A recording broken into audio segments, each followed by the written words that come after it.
we've completed over the last 25 years, maybe 6,000 assessments on properties. It's not only the existing properties, but it's also properties under construction. And when I do assessments on a building, I'm interested in accomplishing a few things. One is if I find mold, determining how big of an issue it is, how extensive it is, how to safely remove it, what caused it to grow in the first place, and then how to prevent it in the future.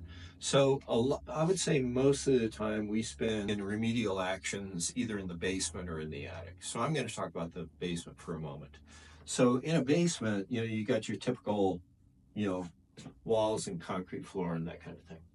So when you deal with I try to talk to my clients about, imagine this is a bathtub.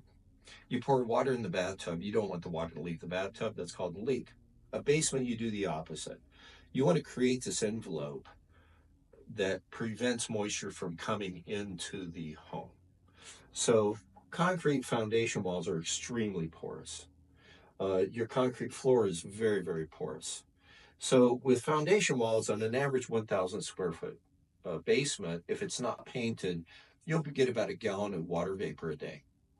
And if you give it 3 coats of a water vapor retardant paint, they sell them at any of the box stores, and you put 3 coats, not 1 or 2, but you have to have 3 coats, you'll cut that down to about a gallon a month. And that's really, really important because that reduces the load that's going up into your attic. The less of a load of moisture that gets into your attic, the better off you're going to be. This is the main issue at hand, and this. Concrete floors are really, really porous as well. On an average house, if you were to cut a 2-foot square out of your floor of the basement and then it rained outside, you would actually see water upwelling, most of the time, upwelling and making contact with the underside of your concrete floor.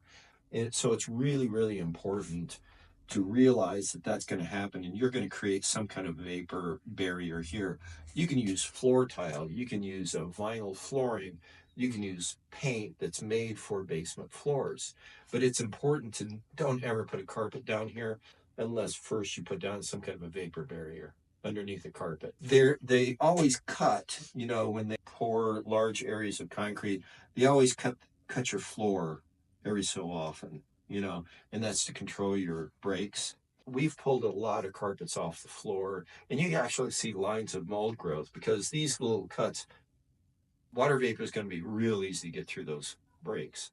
So what you can do is you go to the store and buy a caulk, and there's a caulk that's actually made for this. It hardens like a real hard putty kind of thing. But there are caulks made to seal that in, and then you paint your floor. The reason this is important is that you have floor joists, like so.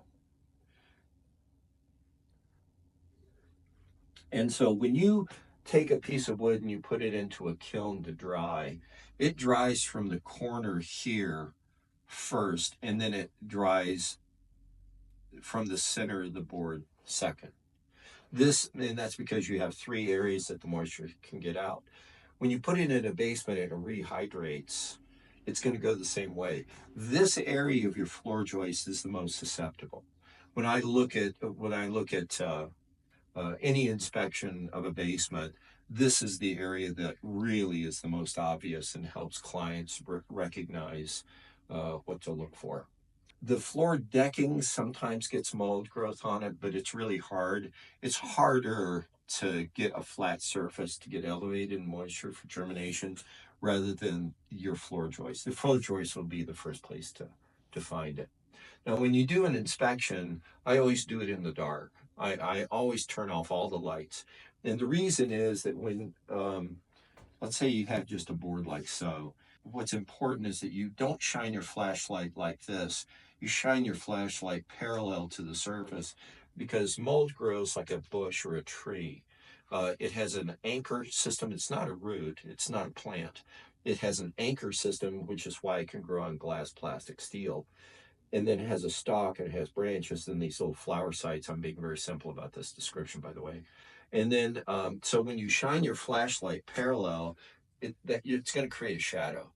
And you can really, once you see it once, you'll never forget what it looks like. It's very easy.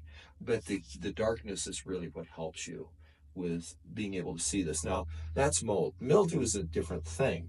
Mildew is just a method of growth that's different than mold. It can be Aspergillus or penicillium can be any of the same genus that we're discussing for mold, but all it's doing is growing parallel to the surface. The mycelia goes parallel, so it kind of looks more like drywall dust.